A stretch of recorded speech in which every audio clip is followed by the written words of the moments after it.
Bonjour, je m'appelle Blanche, j'entre en 3e année à l'ENVA et je vais vous présenter une vidéo sur le secourisme et les gestes de premier secours que vous pouvez réaliser sur un chien. Donc le secourisme, c'est l'ensemble en fait des gestes de premier secours qu'on va pouvoir réaliser sur notre animal pour le stabiliser un maximum avant de l'emmener rapidement chez le vétérinaire. Ça ne se substitue absolument pas à une consultation en urgence chez le vétérinaire. Il y a une très grande diversité d'urgences.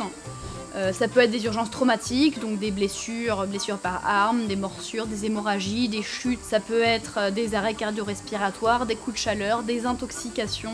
Il faut savoir réagir dans absolument toutes les situations pour pouvoir au mieux protéger notre animal.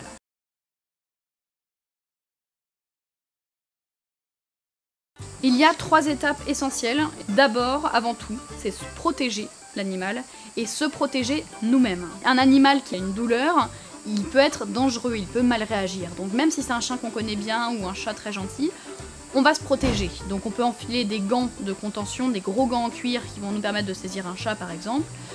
Sur un chien, on peut, même si on n'en a pas sous la main, fabriquer une muselière improvisée. Donc on va prendre un ruban, une ficelle, enfin ce que vous avez sous la main, et on va effectuer 2 petites boucles afin d'obtenir un cercle. On va pas mettre nous-mêmes directement sur le visage du chien le ruban pour éviter de se faire mordre. Il faut bien garder nos mains sur le côté dégagé. Donc ce qu'on va faire, c'est qu'on va utiliser nos pouces pour garder le ruban écarté, tout en tenant avec le reste des doigts les 2 brins qui restent.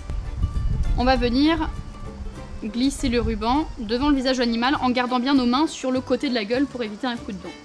Une fois que la boucle est passée devant le nez du chien, on va pouvoir serrer le nœud qui est situé au-dessus de la truffe de l'animal, au-dessus du nez de l'animal. On serre très fort, il ne faut pas avoir peur de trop serrer, c'est vraiment pour se sécuriser un maximum. On va prendre les 2 brins qui restent et faire une boucle en dessous du nez. Donc on a 2 boucles au-dessus qu'on a serrées, une boucle en dessous qu'on serre. On va prendre les 2 brins qui restent et on va les nouer derrière les oreilles. Ce sont les oreilles qui vont bloquer en fait la muselière. Comme ça le chien ne pourra pas se retirer la muselière lui-même en grattant ici avec ses pattes. Derrière les oreilles, on va faire un nœud qui se défait rapidement. Un petit nœud papillon, un nœud avec une boucle pour pouvoir libérer l'animal d'un seul geste en cas de souci. Donc là j'ai fait un petit nœud papillon. Donc là le chien ne peut plus ouvrir la bouche. Il a 2 boucles au-dessus, une boucle en dessous et une boucle accrochée derrière ses oreilles. Pour le dégager, de manière à toujours rester éloigné de sa gueule, on a juste à tirer sur un brin, tirer en sens inverse et le chien se dégage tout seul généralement assez rapidement. Donc une fois que nous on s'est protégé en empêchant l'animal de nous attaquer s'il a trop mal, on va protéger l'animal lui-même. Donc par exemple s'il y a un accident sur la voie publique, il va falloir l'éloigner du lieu de l'accident pour éviter un suraccident. Pour transporter un animal blessé, surtout s'il est très gros, ça peut être compliqué. Lever un gros chien tout seul, il y a plusieurs techniques qui existent, donc je vais vous en montrer quelques-unes. Le point commun à toutes ces techniques, c'est toujours faire attention à garder le dos bien droit. C'est avec nos cuisses en fait qu'on va se soulever. Alors la première technique consiste à soulever, à mettre une main devant les antérieurs et une main derrière les postérieurs.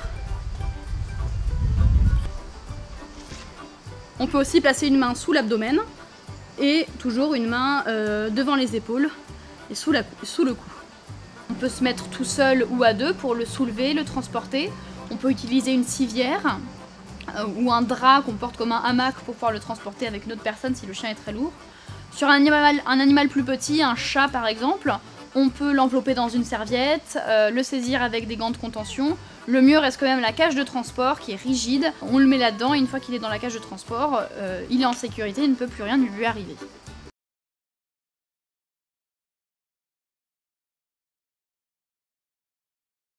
Donc la deuxième grosse étape du secourisme, c'est alerter. Donc s'il y a eu un accident sur la voie publique par exemple, on peut légitimement appeler les pompiers. On peut aussi appeler directement nous-mêmes un vétérinaire. La meilleure manière pour appeler un vétérinaire, quelle que soit l'heure, même si c'est la nuit, même si c'est le week-end, c'est d'appeler votre vétérinaire traitant, même s'il est fermé. Il doit laisser sur son répondeur ou transférer directement son téléphone sur des urgences pour votre animal 24 heures sur 24. Donc si vous appelez votre vétérinaire et qu'il n'est pas de garde, que c'est par exemple un dimanche à 3 h du matin, Votre vétérinaire va vous transférer automatiquement ou va vous donner sur son répondeur un numéro de téléphone à appeler et vous pourrez contacter le service de garde qui pourra vous recevoir immédiatement pour prendre en charge votre animal.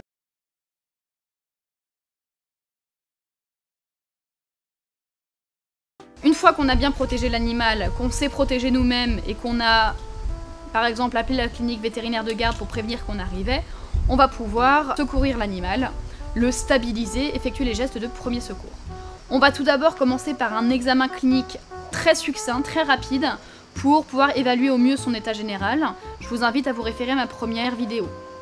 Donc là, il va falloir vérifier s'il est conscient, s'il respire, s'il a des signes d'une hémorragie, la couleur de ses muqueuses. Une fois qu'on a une idée de ce qui lui arrive, on va pouvoir passer aux gestes de premier secours. Alors on va étudier un premier cas de figure, le cas de l'animal qu'on trouve inconscient. On va déjà vérifier son état de conscience en essayant par exemple de l'appeler, de le stimuler. Norbert, tu te réveilles? Voir s'il nous regarde, s'il répond, s'il tourne la tête. On va toujours contrôler sa fréquence respiratoire, sa fréquence cardiaque.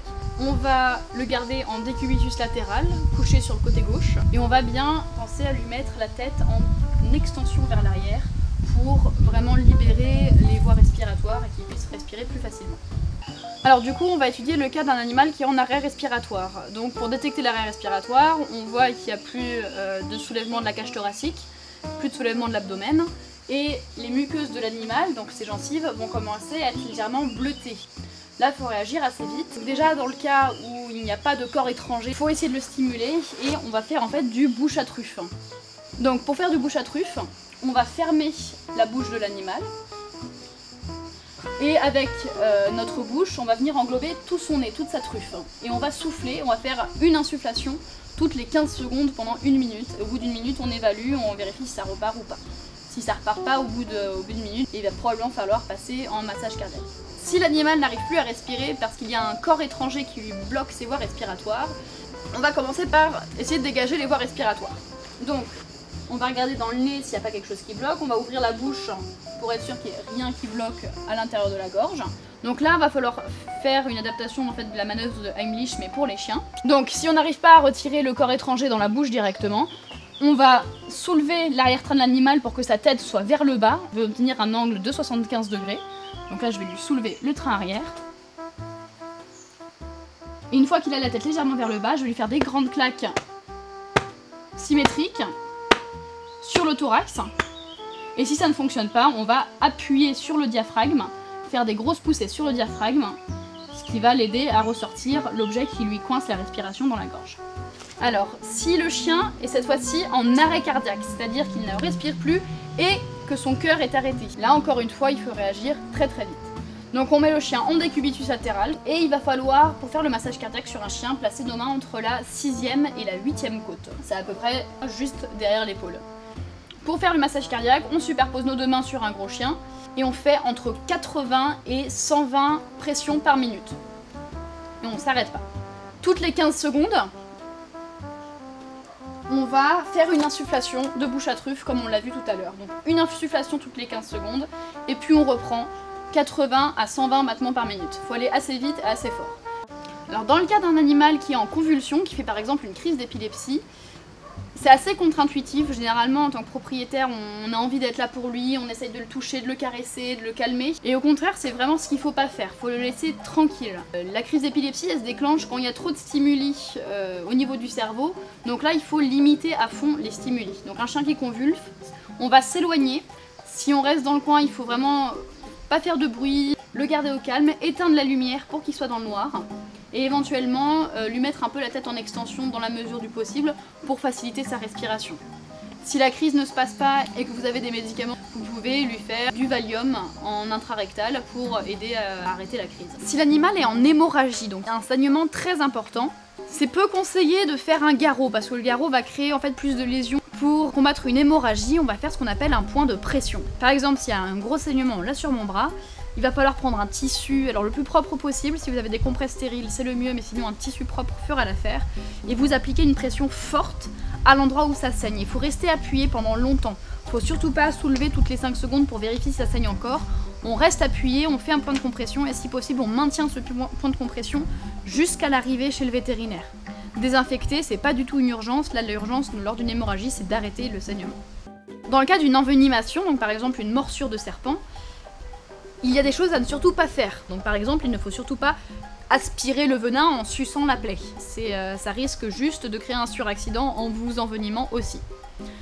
Il ne faut pas agiter l'animal, il ne faut pas essayer de cautériser la plaie, ça va juste rendre plus difficile la cicatrisation.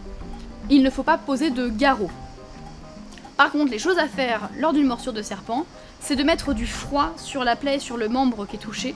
Ça va ralentir un peu la circulation sanguine, ça va faire se contracter les vaisseaux et ça va éviter que le poison ne se répande trop rapidement dans tout l'organisme. L'animal, il faut le garder au calme le plus possible, il faut qu'il soit détendu, ça va limiter ses battements cardiaques et ça va encore une fois éviter que le poison ne remonte trop rapidement. Il faut désinfecter la plaie, on met un petit peu de désinfectant local, la biseptine ou de la chlorhexidine. On le garde allongé au froid et on l'emmène chez le vétérinaire. Il arrive assez souvent que les chiens ou les chats lèchent ou même avalent des crapauds ou des chenilles processionnaires qui sont des insectes très urticants. Dans ce cas-là, le premier symptôme c'est que l'animal va commencer à beaucoup baver. La première chose à faire quand vous voyez votre animal saliver énormément comme ça, c'est de rincer sa bouche à grande eau. Vous prenez un grand jet d'eau et vous lui rincez toute la gueule et vous l'emmenez rapidement chez le vétérinaire. Donc, le coup de chaleur, c'est une urgence qui peut être vitale, qui arrive souvent en été lorsqu'il y a de fortes chaleurs et surtout sur des races prédisposées comme les brachycéphales, donc qui ont le nez un peu écrasé, qui ont donc du coup plus de mal à respirer et à réguler leur température. Les symptômes du coup de chaleur, ça va être un chien qui est agité, qui n'arrive pas à se coucher, qui n'arrête pas d'halter vraiment en faisant des gros mouvements avec sa cage thoracique. Ça peut aller jusqu'à des vomissements, des convulsions, un coma et même la mort. Pour vérifier que votre chien est bien en train de faire un coup de chaleur, vous pouvez prendre sa température. La température normale du chien, c'est entre 38 et 39 degrés. Si votre chien a une température de, on va dire, plus de 40 degrés, c'est que sa température corporelle est vraiment trop élevée, c'est qu'il est en train de faire un coup de chaleur. Dans ce cas-là, il va falloir bien le rafraîchir, le mettre à l'ombre, le mettre au frais. Si on était en balade, on arrête la balade tout de suite. On le rafraîchit progressivement, commençant par les membres, on peut lui mouiller la nuque, les oreilles, lui mouiller le ventre aussi. Et l'emmener rapidement chez le vétérinaire, on peut avoir besoin de le mettre sous oxygène pour l'aider à mieux respirer.